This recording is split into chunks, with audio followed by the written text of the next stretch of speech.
Phosphines, similar to amines, have sp3 hybridization in them and they attain the trigonal pyramidal shape. Because of this, they also can easily undergo inversion. However, it can be brought to zero by increasing the weight of substituent groups. For example, when we replace 3 hydrogen atoms by deuterium atoms, the frequency of inversion changes to 6 into 10 power of 3 times per second as compared to 5 into 10 power of 6 times per second. So this is how we can, there can be a barrier for the inversion. Phosphines on treatment with hydrogen peroxide gives phosphine oxide with retention of configuration. So here there's one example. So here S plus methyl phenyl propyl phosphine on treatment with hydrogen peroxide is going to give the same retention of configuration, that is again S plus methyl phenyl propyl phosphine oxide. Next, let us go for RS configuration of trivalent phosphorus. Here also you are going to follow the same procedure, same method. So here first let us look at the different groups which are present here. So first position, always you can see there's an oxygen. So we are going to assign it as the first numbering. That's a highest priority. Second, we have the ethyl. Third, we have the methyl, and fourth is for the lone pair. So now when you start after numbering, when you just find the write on the arrow mark, that is the movement of the arrow mark, then you can see that it is in the clockwise direction, which means that it is going to have an R configuration. So let us take another example. So here phenyl and we have a benzyl. We should always remember that phenyl is having a higher priority than benzyl. So hence we give the numbering 1 for phenyl and second position for the second numbering for the benzyl. Third is the ethyl and fourth to the lone pair. And here you can see that how it is a R configuration. But here we can see that the least prioritized group, that is the lone pair, is on the wedge. It is towards the observer and it is having the R configuration. So what we are going to do is we have to reverse this configuration and it's going to become S. So when you mean to say S, then we say that the lone pair is away from us. Now let us take another example. So here we have a phenyl group which is getting the higher priority. Second is what we have is the benzyl. And third priority is going to be given to CH2 double bond CH2CH. So this is going to get the third priority. So here I have written down the priority.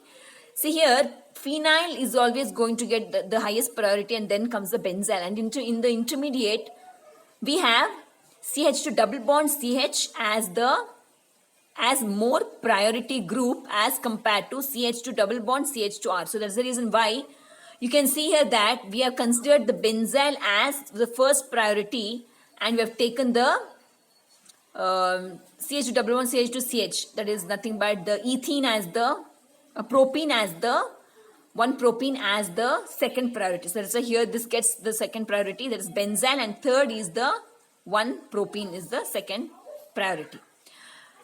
So be very careful whenever you are giving the numbering, because that is only the basis for RNS, assigning RNS configuration. So the fourth is what we have is the ethyl.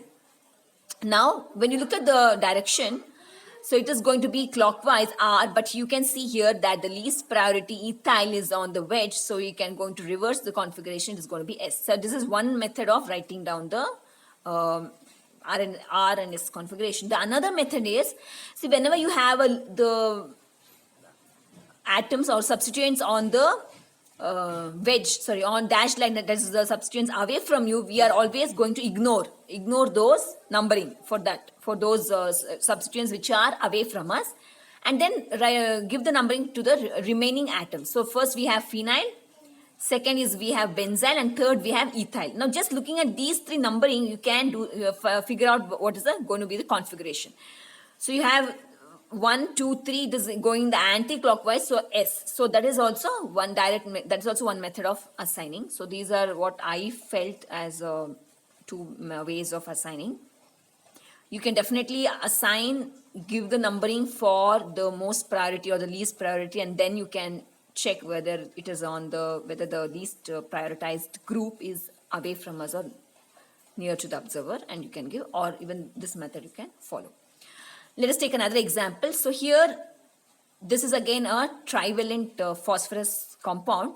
So first priority is for the phenyl group, second for the ethyl, third is the methyl, and fourth is going to be for the lone pair, and it is going to possess the clockwise direction, and then its mirror image will have the S configuration. Now you have one more example here wherein you have been given an equation, and this is what you are given. The question has to assign the Rn or S configuration. So RNS configuration. So here, as you can see, the similar method what we followed in nitrogen, you have a lone pair on phosphorus. It's going to, lone pair being acts as a nucleophile, going to attack the carbon which is bonded to the chloride, and chlorine departs as the living group, living group. And then we have a structure which is a trivalent phosphorus compound. So now here also you can do the numbering. See, first group is here you have benzyl, so that is going to be the first priority. Now here, second group, when you compare between propyl group and you have the one propene, then definitely double bond is going to get a higher priority compared to the propane group, sorry. So hence it is going to be 2 for the one propene, and propane 3, and ethyl 4. So here again you can see how the arrow mark is, that's the direction of rotation would be the anti-clockwise. But it is S, but since we know that the least priority, there is the ethyl was wedge. So you have to make it dashed. So that means say that you have to put the least priority away from the observer. So hence you're going to assign it as the R configuration. Now in compounds in this form, so you can see that it's like a biphenyl groups, that kind of compound. So you are going to follow the same method. That is, first we are always going to draw the axis and write down in which direction we are going to view the molecule. So suppose you are viewing the molecule in this way, then this part is going to be near end, and this is going to be the far end. Now after assigning the molecule, we will write down the numbering. See, for the numbering, what we are going to do is, since it is the since you are viewing the molecule from this end, right? So it is nothing but you are going to take the horizontal line. So that's the reason first we are going to draw the horizontal line. See, whichever direction you are viewing, always draw the horizontal. You are viewing this way, so you're going to draw the, see, viewing this way means you are going to take the horizontal. That's the meaning. So that's why you're going to draw the horizontal line. Okay. Now after drawing the horizontal line, first always concentrate on the substituents which are far away from you. So the substituents which are far away from me is, one, I have the phenyl group, and second is what I have is the methylene group. So here, whatever is on the left side, that is first I'm always going to consider the far end, as I already told. What is on the left will be on the top, that is AR group on the top. Whatever is on the right will be at the bottom, that is CH2. Next, you are going to consider the near end. Now, in the near end, I have told you that whatever remains on the left side will be on the left side, and whatever is on the right side will be on the right side. So left side we have the CH2 group retained. Right side we have the aryl group, we have the aryl group. So this is how we can consider. Always first draw the axis and view the molecule from which way you want to view the molecule. Suppose you're watching the molecule this way, then you have you don't have a vertical line. For me, if you look at this photo, it is vertical, but you're viewing the molecule in the sideways like this. So it is going to be it's going to be horizontal. So that's the reason why you are going to draw the horizontal line. So why we are going to draw the horizontal is because you are going to first prioritize the numbering. You're going to give the numbering on this substituent on the horizontal, and then you're going to give the substituent numbering for the other. Okay, so once you draw the axis, first start looking at the far end. Far end is aryl, that what is on the left will be on the top, and whatever substitute on the right will be bottom. And when you come to the near end, whatever is on either end will remain the same. CH2 on left side and aryl on right side. So okay, now once you got the numbering, That is, you have 1, 2, you have 3, and you have 4. So it is going to be clockwise direction. So you're going to assign R configuration. Next we have pentavalent. We have the pentavalent phosphorus. So here phosphorus is bonded to five different substituent groups. Okay, so usually it's going to be if it is an oxygen, it is going to have a double bond, and if it is sulfur also, it's going to have a double bond. So first, let us start numbering it. So we have oxygen being the highest priority, higher atomic number 1. Second, we have phenyl. Third, we have the propyl, and fourth, we have the methyl. So now we are going to assign it clockwise. So hence R configuration. Next, one more example we will take. We have sulfur, definitely has the highest priority. Next we have is phenyl group, second priority. Third is the benzyl, and fourth is ethyl. And here you have 1, 2, 3, 4. So it is going to be the anti-clockwise. So we are going to assign it as the S configuration. Next, one more example, similar kind of example.